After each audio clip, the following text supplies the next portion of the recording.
لگے پرانی اور بہت پھیلی ہوئی بیل کی طرف بڑھ گئی۔ منازع دور سے چھپ کر یہ سب کچھ دیکھ رہی تھی۔ پھر انہوں نے بیل کے ایک طرف چھپا ہوا دروازہ کھولا اور ادھر ادھر دیکھنے کے بعد اندر داخل ہو گئی۔ منازع ان کو دیکھ کر فوراً ان کے پیچھے گئی تھی۔ منازع دروازے کو دیکھ کر حیران رہ گئی تھی کیونکہ آج تک کسی نے اسے نہیں دیکھا تھا، جبکہ شمع بیگم کسی کو اس طرف آنے ہی نہیں دیتی تھی۔ ماضی کے جھڑکوں سے آج کے بعد تم اس گھر میں نہیں رہو گی بدکردار عورت، یہ ماضی ہے۔ سیٹھ یاور غصے سے چلایا تھا، تم نے میری پاک دامن بیوی پر جو تہمتیں لگائی ہیں ان کے لیے میں تمہیں کبھی معاف نہیں کروں گا۔ میں تمہیں طلاق دیتا ہوں، طلاق دیتا ہوں، طلاق دیتا ہوں۔ تم ایسا نہیں کر سکتے یاور، تم مجھ سے بہت محبت کرتے تھے، اور اب شمع بیگم مجھے نہیں معلوم تھا کہ تم اس قدر گھٹیا عورت ہو۔ تمہاری اوقات گندی نالی کی ہے۔ جہاں تم تھی میں نے تمہیں اس محل میں سجایا، مگر تم اپنی اوقات نہیں بھولی۔ چلو نکلو یہاں سے، دفعہ ہو جاؤ۔ یاور رکے یاور، وہ چلائی تھی۔ یاور باہر جا چکا تھا اور وہ بے ساختہ رو پڑی تھی، جبکہ یہ سب اس کے ڈرامے تھے کہ وہ خود کو پاک صاف ثابت کرنا چاہتی تھی۔ بہت پچھتائے گا تو سیٹھ یاور، بہت پچھتائے گا، وہ چلائی تھی، اور اس کی سزا تجھے مل کر رہے گی، یاد رکھنا۔ اگلے ہی پل وہ اٹھ کر کھڑی ہوئی، اور آؤ آؤ شمع بیگم، اب تم اس گھر کی مالکین ہو۔ سیٹھ یاور نے مسکرا کر کہا تو شمع بیگم شرما کر رہ گئی۔ ڈوڈو ڈوڈو، جی مالک۔ ڈوڈو، سیٹھ یاور کا خواجہ سرا خاص ملازم۔ ڈوڈو، اس خرافہ نے کمرہ خالی کیا یا نہیں؟ مالک، کر دیا۔ ڈوڈو نے ہلتے جلتے ہوئے محض مخصوص انداز میں کہا تھا تو سیٹھ یاور شمع بیگم کا ہاتھ پکڑ کر اسے اپنے کمرے میں لے کر گیا، جہاں زینب صرف دروازے کی اور سے انہیں جاتا دیکھ رہی تھی اور خاموشی سے آنسو بہاتی رہی۔ لے آئے یاور اس عورت کو۔ ڈوڈو، اب میرا کیا بنے گا؟ میں کہاں جاؤں گی؟ وہ بہت رو رہی تھی۔ زینب مالکن فکر مت کریں، میں آپ کو کبھی اکیلا نہیں چھوڑوں گا۔ ڈوڈو نے تسلی دی تو وہ کچھ حوصلہ کر کے خاموشی سے واپس آ کر بیٹھ گئی اور اللہ تعالیٰ سے اپنے پاک دامن ثابت ہونے کی دعا مانگنے لگی تھی۔ ننھا سا دلاور ماں کو گلے لگاتا اور پیار کرتا، وہ ماں کو روتا ہوئے دیکھ کر پریشان ہو رہا تھا۔ وہ بس اسے چومتی اور ساتھ لگاتی، میرے بچے، تیری ماں پاک دامن عورت ہے، تم اس بات کی گواہ رہنا۔ شام کے وقت مالکین کھانا کھا لیں، ڈوڈو نے آ کر اسے کہا تو زینب نے کہا، ڈوڈو، وہ شخص کون تھا؟ مجھے بتاؤ، تمہیں اللہ کا واسطہ ہے مجھے بتاؤ۔ مالکن، مجھے نہیں معلوم، میں نے تو اسے دیکھا بھی نہیں، بس مالک اسے مار رہے تھے اور وہ بار بار آپ کا نام ہی پکار رہا تھا۔ ڈوڈو، تم جانتے ہو نا کہ میں بے قصور ہوں؟ جی مالکن، مجھے معلوم ہے، پر مالک کو نہیں معلوم۔ ڈوڈو، اگر انہوں نے مجھے اس گھر سے نکال دیا تو تم یاور کا بہت خیال رکھنا، اسے کبھی اکیلا مت چھوڑ کر جانے دینا۔ زینب ہاتھ جوڑ کر التجا کری تھی اور ڈوڈو بس آنسو صاف کرتا باہر نکل گیا۔ ڈوڈو ڈوڈو، جی مالکن، چٹاک سے تھپڑ رسید کیا گیا تھا۔ ڈوڈو کے آنسو نکل آئے تھے۔ آئندہ میری آواز سن کر سب سے پہلے سارے کام چھوڑ کر تم حاضر ہو جانا، ورنہ اسے بھی برا حال کروں گی تمہارا، شمع بیگم نے چلا کر کہا تھا۔ چلو جاؤ، دفعہ ہو، جا کے چائے لے کر آؤ میرے لیے، اور ساتھ پکوڑے بھی، روبدار آواز میں کہا۔ جی جو حکم مالکن۔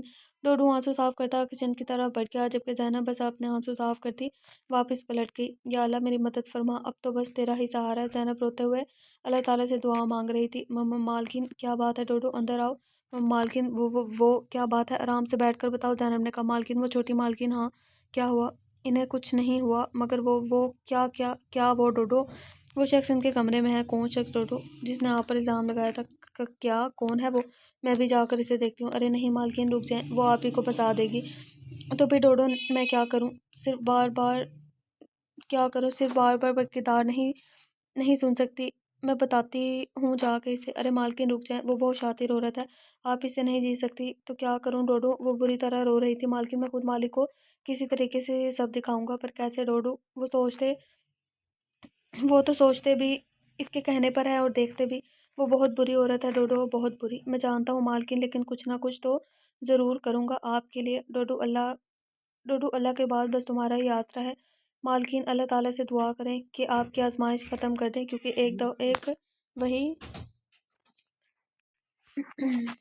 مالکین، اللہ تعالیٰ سے دعا کریں کہ وہ آپ کی آزمائش ختم کر دیں، کیونکہ ایک وہی پاک ذات ہی تو ہے جو بے آسروں کو آسرا دیتا ہے جب یہ دنیا انہیں بالکل تنہا اور اکیلا چھوڑ دیتی ہے۔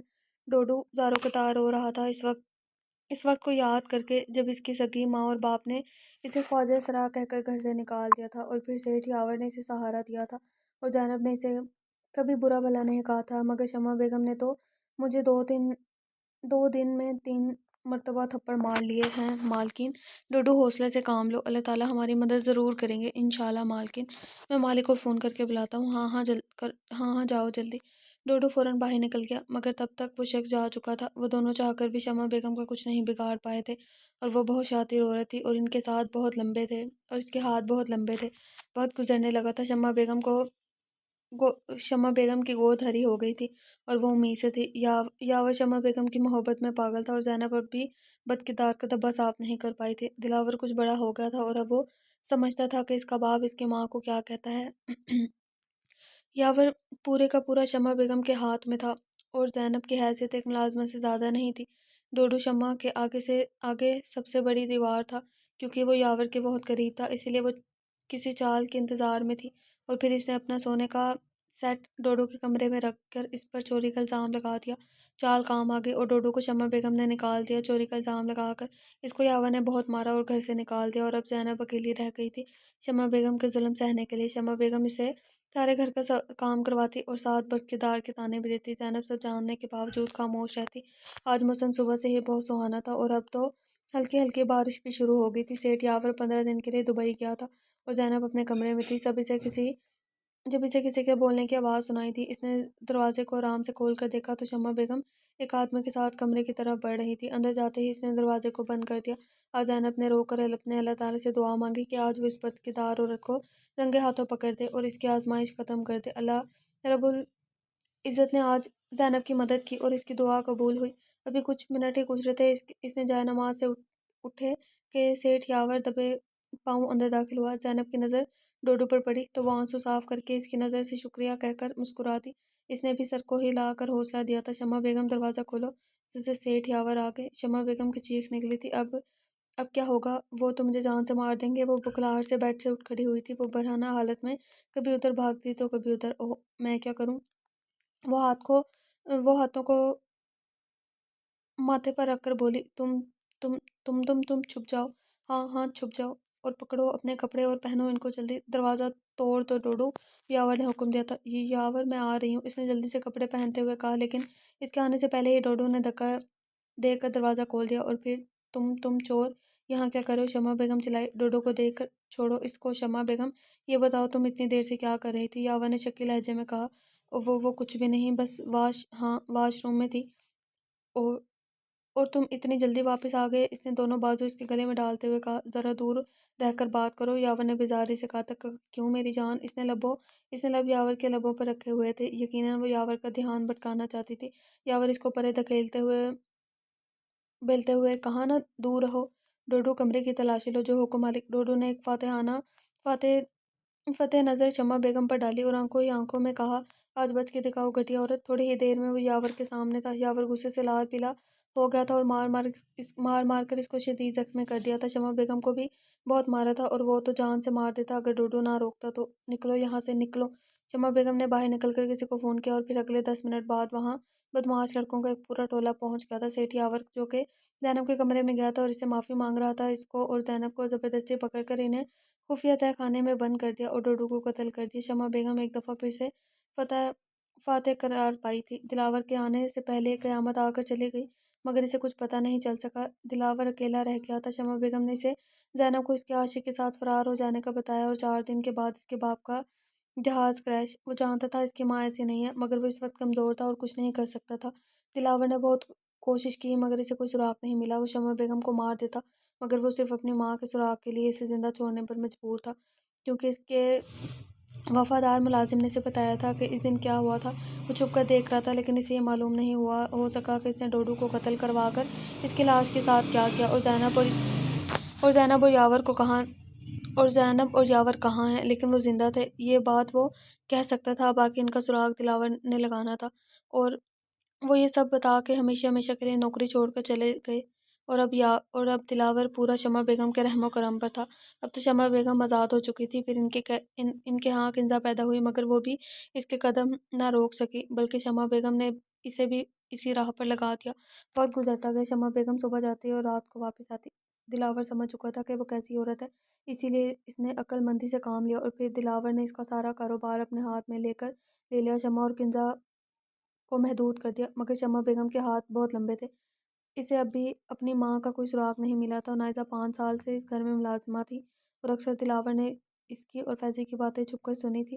وہ نائزہ خوبصورت تھی اور اس کے حساب کی بھی تھی، اسی لیے تو اس کو یہی ٹھیک لگا، اور اس کا باپ نشئی اور لالچی انسان تھا، اسی لیے اس نے 5 لاکھ میں اپنی بیٹی اس کو بیچ دی اور اس کا نکاح دلاور سے کروا دیا۔ شمع بیگم کی حرکتیں دیکھ کر وہ ہر عورت کو برا سمجھتا تھا، پھر وہ بھی آ کر نائزہ کو لے آیا تھا، مگر اس کے ساتھ اس کا رویہ بہت برا تھا۔ وہ اسے استعمال کرتا اور پھر اس کا مذاق اڑایا کرتا تھا، کیونکہ وہ نائزہ کو بھی شمع بیگم جیسی بری عورت سمجھتا تھا۔ وہ اس کے نکاح میں تھی، مگر اس کے لیے صرف ایک مہرہ تھی۔ اسے نائزہ سے اولاد نہیں چاہیے تھی، کیونکہ جیسے ہی اسے کوئی سراغ ملتا وہ اسے واپس وہیں چھوڑ آنا چاہتا تھا جہاں سے اسے وہ خرید کر لایا تھا۔ وہ شمع بیگم کے سارے کرتوت جانتا تھا، لیکن اسے آج تک اپنے ماں باپ کا کچھ نہیں پتہ چل سکا۔ وہ شمع بیگم کے ہر عیاشی کے اڈے سے لے کر اس کے ہاسپٹل جانے تک پیچھا کر چکا تھا، لیکن وہ ناکام رہا تھا۔ آج تک منازع کے لیے دل میں کچھ نہیں تھا سوائے 4 دن کے ڈرامے کے، کیونکہ وہ جانتا نہیں تھا کہ نکاح میں کتنی طاقت ہے اور حلال محبت کسے کہتے ہیں۔ حلال ہا ہا او پارسا دیکھ اپنی اوقات۔ شمع بیگم نے شدید حقارت سے یاور اور زینب کو دیکھا اور زور زور سے ہنسنے لگی۔ خرافہ گندی عورت، یاور چلایا اور ساتھ ہی سے کھانسی آ گئی تھی۔ وہ مناسب خوراک نہ ملنے کی وجہ سے بہت کمزور ہو گیا تھا، جبکہ زینب زینب تو کچھ بولتی ہی نہیں تھی اور چپ اٹھے۔ شمع بیگم چلائی، دیکھ میں نے تیرا کیا حال کر دیا، میرا بیٹا تمہیں زندہ نہیں چھوڑے گا، ذلیل عورت۔ آہ بیٹا، اس کے لیے تو تم کب سے مر گئے ہو سیٹھ یاور۔ وہ کہکا لگا کر وہ ساتھ پڑی کرسی پر بیٹھ گئی اور زینب کو ہلا کر بولی، بولو بی بی، تم مر تو نہیں گئی کہیں؟ زینب نے نظر اٹھا کر اسے دیکھا اور پھر سے نظریں چکا لی، کیونکہ وہ اس ناپاک عورت کے منہ نہیں لگتی تھی۔ اس نے اپنے سارے معاملے اللہ پاک پر چھوڑ دیے تھے۔ ہاں ہاں بولو انائزہ کیا بات ہے؟ ہاں ہاں بولو انائزہ کیا بات ہے؟ دلاور نے کہا تھا۔ وہ شمع بیگم، انائزہ نے کہا۔ ہاں ہاں بتاؤ، کہاں گئی ہے وہ کوئی آیا تو نہیں گھر؟ آپ جلدی سے گھر واپس آ جائیں، مجھے کچھ دکھانا ہے، جلدی سے بات بتاؤ۔ کوئی سراغ ملا؟ یہی سمجھ لے شاید یہ کوئی سراغ ہی ہو۔ اوکے میں بھی آیا، اس پر نظر رکھنا۔ جی جی اچھا۔ آج بہت عرصے کے بعد میرا دل کر رہا ہے تمہارے پاس بیٹھنے کو سیٹھ یاور۔ شمع بیگم بہت پیار سے بولی تھی۔ مجھے نفرت ہے تم سے ذلیل عورت۔ ہاں ہاں ہاں کہکا لگایا اور تسلی رکھو یاور، مجھے تم سے محبت چاہیے بھی نہیں، مگر آج میں تمہیں کچھ بتانے آئی ہوں۔ میں جا رہی ہوں ہمیشہ کے لیے، اور اب تم دونوں بہت تھوڑے دنوں کے مہمان رہ گئے، کیونکہ اب تم لوگوں دونوں کو کھانا نہیں ملے گا اور کچھ دن کے بعد تم دونوں بھوک سے مر جاؤ گے۔ افسوس ہوگا مجھے، مگر میں خوش بھی ہوں کہ تم دونوں سے جان چھوٹ جائے گی۔ سزا تو دے ہی چکی ہوں تم دونوں کو، اب پتہ چلا مجھ سے پنگا لینے کا انجام۔ سیٹھ یاور اور یہ بوڑھی عورت، یہ کیا خوشی دے گی تمہیں؟ اس کی ساری جوانی تو میں نے چھین لی۔ ہاں ہاں ہاں وہ کہکا لگا کر پھر سے بولی۔ چلو آخری خواہش بتا دو مجھے تم یاور، شاید میں پوری کر دوں۔ ہاں ہاں ہاں وہ حد سے زیادہ خوش نظر آ رہی تھی۔ یہی وہ راز ہے دلاور، اس نے اشارہ کرتے ہوئے کہا۔ یہ سب کیا ہے انائزہ؟ تم مجھے یہاں یہ برسوں پرانی بیل دکھانے کے لیے لائی ہو؟ وہ جو بچپن سے دیکھتا آ رہا ہوں۔ وہ غصے سے لال پیلا ہو گیا اور زور سے اس کے بازو کو موڑ دیا۔ مما میری بات تو سن لے دلاور صاحب، آنسو بہنے لگے تھے۔ کرو بکواس جو کرنی ہے، وہ قہر سے بولا۔ بے وقوف عورت، جاہل، سارا وقت برباد کر دیا میرا۔ اس سے بولو بھی، وہ چلایا تھا۔ اس کے پیچھے خفیہ دروازہ جہاں شمع بیگم گئی ہیں۔ وہ جلدی جلدی سے بولی، کیونکہ اسے بہت تکلیف ہو رہی تھی۔ خفیہ دروازہ؟ وہ حیران ہوا۔ ہاں کہاں ہے وہ وہاں۔ اس نے آنسو صاف کیا اور ایک طرف اشارہ کیا۔ اچھا تو اب میں چلتی ہوں، وہ ایک ادا سے بولی، کیونکہ اب تمہارے ساتھ دوبارہ کبھی ملاقات نہیں ہوگی۔ تمہاری اور تمہاری پاک دامن بیوی کی موت کا افسوس ہوگا، مجھے یقین کرو۔ وہ پھر سے مسکرائی تھی۔ ارے اتنی بھی کیا جلدی ہے مما؟ یہ دلاور، اس نے مڑ کر خوف سے دیکھا۔ جی ہاں دلاور، وہ غصے سے دھڑا۔ تم یہاں تک کیسے پہنچے؟ یہ سب اس گھٹیا عورت نے کیا ہوگا، خبردار اگر تم آگے بڑھے تو۔ شمع نے پستول زینب کے سر پر رکھ دیا۔ میں مار دوں گی اسے، پیچھے ہو جاؤ۔ وہ رخ دلاور کی طرف کر کے چیخی، مگر اسے پہلے ہی یاور نے اسے ٹانگ ماری اور وہ منہ کے بل گر گئی۔ دلاور نے اسے پکڑ لیا تھا۔ اب بکواس کرو شمع بیگم، کیا بول رہی تھی تم؟ میں تمہیں زندہ نہیں چھوڑوں گا، زندہ جلانے کے قابل ہو تم، اور میں تمہیں سنسار کروں گا، کیونکہ یہی سزا ہے تمہاری شادی شدہ زانی عورت کی، ہے نا؟ منازع نے جلدی سے زینب اور یاور کو کھولا۔ یاور نے شمع بیگم کو گلے سے پکڑ لیا تھا۔ یاور مجھے معاف کر دو، شمع بیگم نے روتے ہوئے کہا۔ دلاور نے اسے اسی جگہ باندھ دیا جہاں زینب کو باندھ رکھا تھا۔ اب تم ساری زندگی سڑو گی یہاں شمع بیگم، یاد رکھنا، اور یہاں اتنی آسان موت نہیں دوں گا، کیونکہ تمہیں میرے ماں باپ کو بھوکا رکھنے کا شوق ہے نا، تو اب تم بھوکی مرو گی اور پھر میں خود تمہیں سنسار کروں گا۔ شمع بیگم، نہیں مجھے معاف کر دو، وہ چلا رہی تھی جبکہ وہ ان دونوں کو لے کر باہر آ گیا اور لاک لگا دیا تھا دروازے کو۔ ایک ہفتے کے بعد زینب اور یاور گھر واپس آ گئے۔ ہاسپٹل ایڈمٹ رہے تھے وہ ایک ہفتہ۔ عنائزہ کہاں ہے دلاور؟ زینب نے کہا۔ وہ ادھر ادھر دیکھ رہی تھی۔ بتاؤ بھی چپ کیوں ہو؟ یاور بولے ماما وہ نہیں ہے۔ کافی دیر کے بعد دلاور بولا تھا کہاں ہے؟ اگر یہاں نہیں ہے تو ماما وہ چلے گئے کہاں؟ مجھے نہیں معلوم کب گئی وہ۔ اسی دن جب آپ مجھے ملے۔ مجھے ساری بات بتاؤ دلاور۔ دلاور نے ساری بات ماں کو بتا دی اور وہ سر جھکا لیا۔ کیا تم اس طرح کے کب کیا تم اس طرح کے کب سے ہو گئے؟ میرا بیٹا ایسا نہیں ہو سکتا۔ وہ رونے لگی تھی۔ ماما پلیز رونا بند کر دے۔ دور ہو جاؤ، دور ہو جاؤ مجھ سے۔ میرا بیٹا اتنا برا نہیں ہو سکتا۔ وہ یہ کہہ کر کہ وہ کسی معصوم کو استعمال کرے اور پھر گھر سے نکال دے۔ ابھی چلو اس کے پاس لینے چلے۔ وہ غصے سے بولی مگر ماما اگر مگر کچھ بھی نہیں، چلو تو چلو۔ اچھا آپ رکے، میں واپس لے کر آتا ہوں۔ وہ ان کے سامنے خاموش ہو گئے۔ ایک ہفتے پہلے منازع نے یاور اور زینب کو کھولا تو چپکے سے باہر نکل آئی، کیونکہ وہ جانتے تھے اس کا کام ختم ہوا اور وہ نہیں چاہتے تھے کہ یاور اسے دھکے دے کر باہر نکالے، تو وہ چپ چاپ وہاں سے چلے گئے۔ گڈی، نورا، ارے نورا تو آجا اندر آجا۔ نورا تو واپس کیوں آ گئی؟ میں نے تو سنا ہے کہ تو بہت بڑی میڈم بن گئی ہے، مگر تم یہاں؟ گڈی ہماری اوقات صرف اتنی ہے کہ کوئی ہمیں خرید کر اپنا مقصد پورا کرے اور پھر بے اوقات کر کے واپس چھوڑ جائے۔ نورا کیا مطلب ہے تیرا؟ وہ سیٹھ دلاور تو بڑا چنگا آدمی ہے۔ ہاں ہوگا، پر ہم جیسوں کے لیے نہیں۔ کیا مطلب؟ مجھے بتا کیا ہوا ہے تجھے؟ تو اتنی تھکی اور بیمار کیوں لگ رہی ہے؟ بس قسمت نے تکا دیا گڈی مجھے۔ وہ رونے لگی تھی۔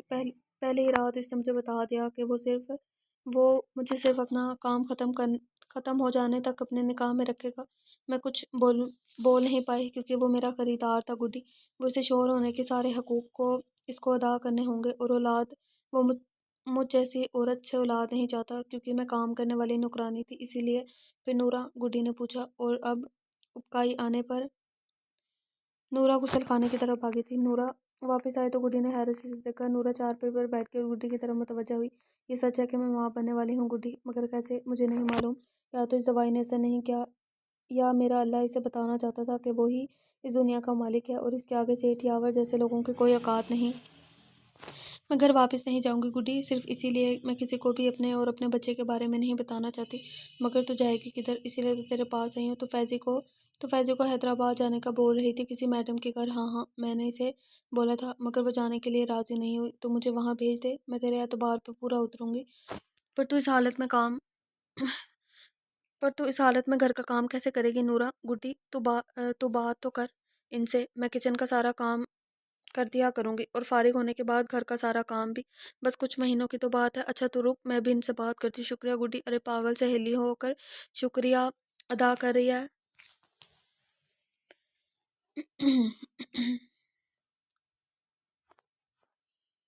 دلاور جی ماما، میں نے تمہیں کچھ کہا تھا، تم میری بات کیوں نہیں سنتے؟ ماما میں چلا جاؤں گا کچھ دنوں تک۔ نہیں ابھی جاؤ اور مجھے بھی ساتھ لے کر چلو۔ ماما وہ لگا رکھی ہے؟ چلو تو مطلب چلو۔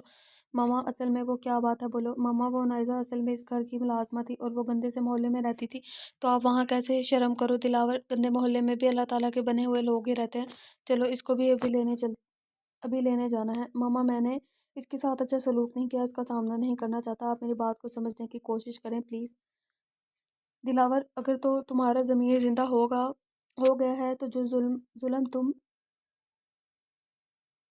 اس کے ساتھ کر چکے ہو وہ کافی ہے۔ اب مزید اس بچے کو اپنے ظلم کا شکار مت کرو، اور اگر تم مردہ ضمیر ہو تو جو چاہو کرو، لیکن اس بچے کی عزت سے آزاد کر دو تاکہ وہ اپنی زندگی کسی نیک انسان کے ساتھ شروع کر سکے۔ اتنا کہہ کر وہ کمرے میں چلے گئے اور دلاور ایک عجیب سے درد میں مبتلا ہو گیا۔ اسے اس قدر اپنی ماں کی بات بری کیوں لگی تھی؟ وہ عنائزہ کو آزاد ہرگز نہیں کر سکتا تھا۔ ہاں کیوں میں نے اسے 5 لاکھ روپے میں خریدا ہے؟ ہاں یہی وجہ ہے، اور تو کوئی وجہ نہیں ہے۔ لیکن مجھے اتنا غصہ کیوں آ رہا ہے؟ وہ کسی اور کے ساتھ کیسے؟ نہیں یہ ممکن نہیں ہے، وہ کسی اور کے ساتھ کیسے رہ سکتی ہے؟ کوئی اور اس کو کیسے ہاتھ بھی نہیں لگا سکتا۔ میں اس کے ہاتھ توڑ دوں گا، میں اسے کبھی آزاد نہیں کروں گا۔ ہاں میں اسے یہاں لے آؤں گا، وہ اسی گھر میں رہے گی میری آنکھوں کے سامنے۔ لیکن وہ میں تو اتنا کیوں سوچ رہا ہوں، وہ اتنی خاص تو نہیں، پھر وہ مجھے بھول کیوں نہیں جاتی؟ مجھے اس کے جانے کے بعد سکون کیوں نہیں؟ وہ کمرے میں داخل ہوا تو اس کا دل بے اختیار زور سے دھڑکا تھا۔ وہ یہاں ہی تو ہوتی تھی، اب کیوں نہیں؟ میں اسے کبھی معاف نہیں کروں گا، اس نے مجھ سے پوچھا بھی نہیں اور گھر چھوڑ کر چلی گئی، جبکہ وہ میری زرخرید غلام تھی۔ نہیں غلام نہیں، بیوی تھی، بس نکاح جو کیا تھا اسے مجھ سے پوچھنا چاہیے تھا، اور میں جب تک اسے خود یہاں سے نہیں نکالتا اسے نہیں جانا چاہیے تھا۔ وہ میری اجازت کے بغیر گئی ہی کیوں؟ وہ مجھے اچھی نہیں لگتی۔ بس دل چاہتا ہے کہ اسے 2 تھپڑ مارنے کے بعد واپس لے آؤں۔ وہ دل اور دماغ کے عجیب جنگ میں تھا، کبھی دل جیت جاتا تھا تو کبھی دماغ۔ وہ سگریٹ پہ سگریٹ پھونک رہا تھا لیکن سکون نہیں مل رہا تھا۔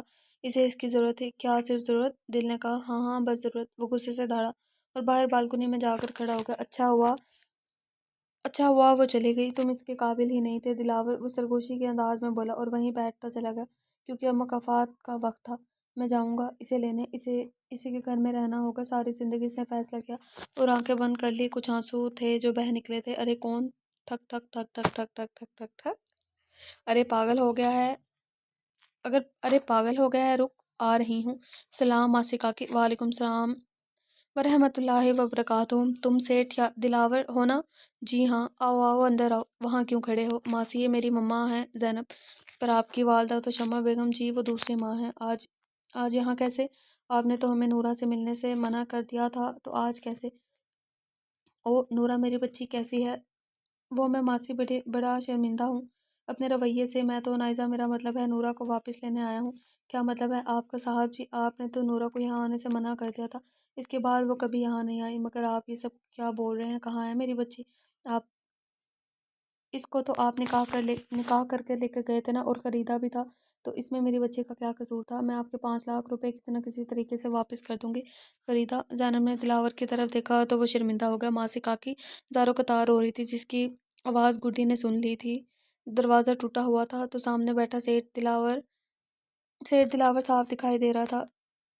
وہ دوزخی تو 6 ماہ پہلے مر گیا، مگر میرے بچے کو ساری زندگی کے لیے جہنم میں دھکیل گیا۔ مجھے معاف کر دو ماسی، میں اسے ڈھونڈ کر ضرور واپس لے کر آؤں گا۔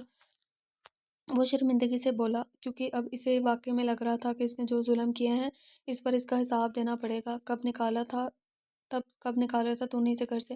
وہ غصے سے سارے لحاظ بھلا کر بولی ماسی ہمیں معاف کر دو، 1.5 ماہ پہلے اس نے اسے گھر سے نکال دیا تھا، اور اب یہ اسے تلاش کر کے واپس لے کر آئے گا۔ یہ میرا وعدہ ہے آپ سے، میں لے کر آؤں گا اسے۔ وہ پریشانی سے بولا تھا جو تم نے اس کے ساتھ کیا ہے وہ کہیں مر کب گئی ہوگی، یا تو نے مار دیا ہوگا اسے۔ نہیں نہیں ایسا کچھ نہیں ہے، وہ ٹھیک ہوگی، اسے کچھ نہیں ہو سکتا، میں اسے کچھ نہیں ہونے دوں گا، اور واپس آ جائے گی۔ میں لے کر آؤں گا اسے، میں لے کر آؤں گا، وہ کہتا باہر نکل گیا۔ ماں سے کچھ نہ بولی اور وہ دونوں واپس آ گئے۔ مجھے تم سے یہ امید نہیں تھی دلاور، میرا بیٹا کسی معصوم کو خریدار کیسے ہو سکتا ہے؟ تم تو شمع جیسے نکلے۔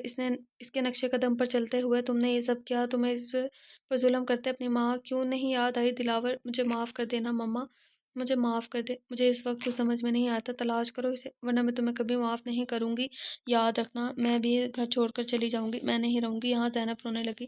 وہ چپ چاپ اپنے کمرے میں بند ہو گیا۔ وقت ظالم ہوتا ہے اور وہ کسی کا نہیں سنتا۔ دلاور کا امتحان شروع ہو گیا تھا اور وہ دن رات تلاش کر کر کے تھک چکا تھا، مگر اسے نائزہ کہیں نہیں ملی تھی۔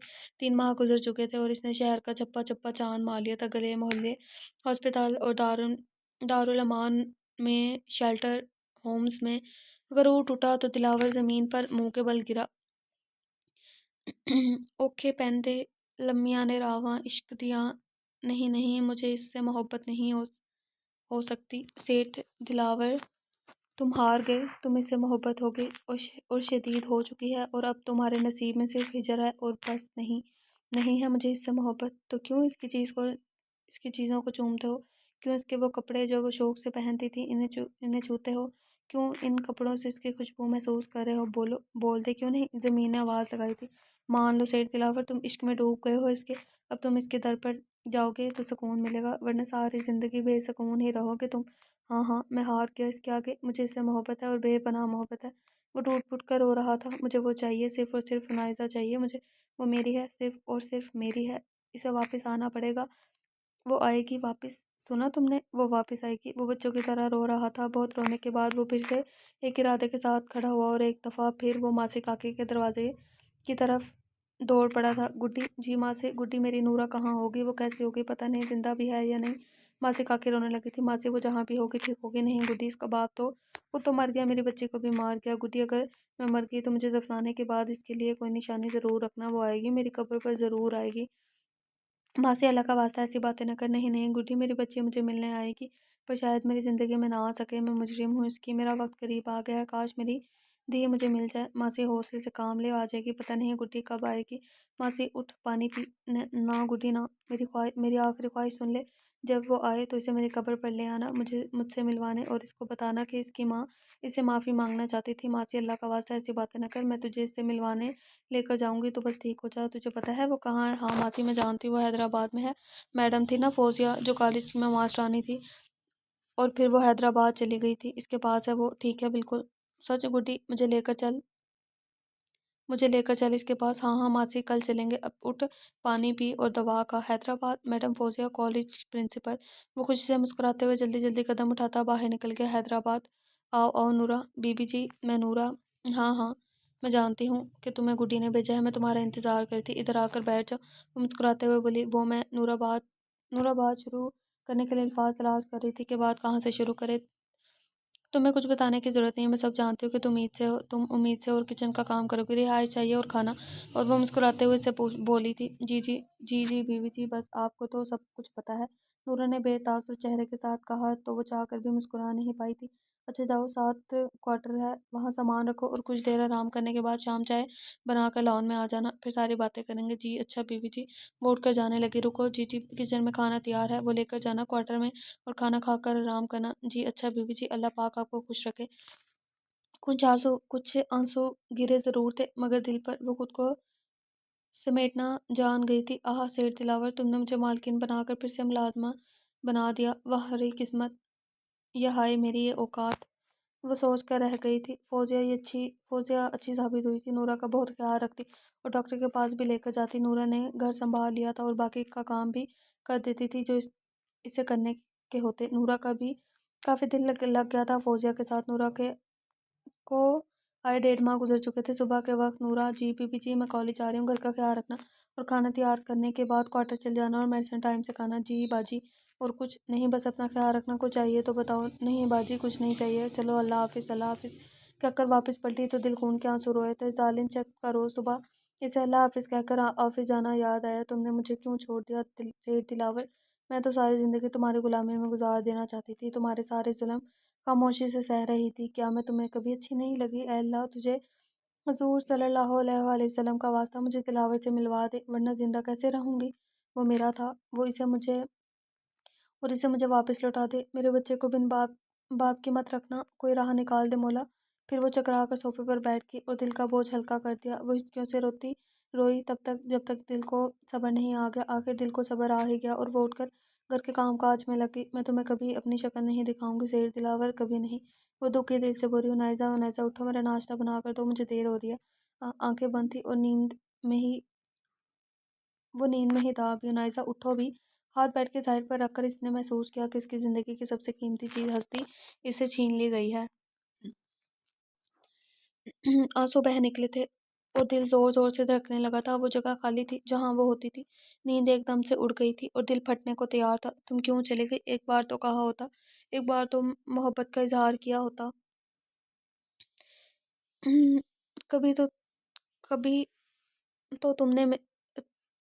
کبھی تو میں نے تمہارے دل پر دستک دی ہوگی، کبھی تو تم نے مجھے اپنا سمجھا ہوگا۔ کیا میں ایک لمحے کے لیے بھی تمہیں اچھا نہیں لگا عنائزہ؟ تم کیوں چلی گئی ہو؟ میں نے کیوں دیر کر دی؟ میں نے تمہیں کیوں جانے دیا؟ بولو، میں نے کیوں تمہیں جانے کا بولا؟ کیا تم بھی مجھ سے محبت کرتی ہوگی؟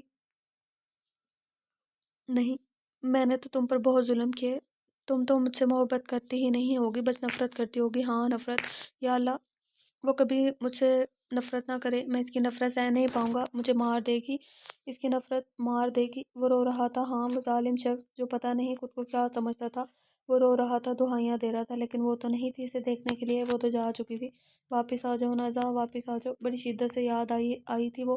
واپس آ جاؤ، میرا دل پھٹ جائے گا تمہاری یاد میں جی نہیں پا رہا، مجھے میرا سکون تو تم ساتھ ہی لے کر گئی ہو۔ دن پر لگا کر اٹھنے لگے تھے۔ عنائزہ کو آئے 2 ماہ اور گزر چکے تھے۔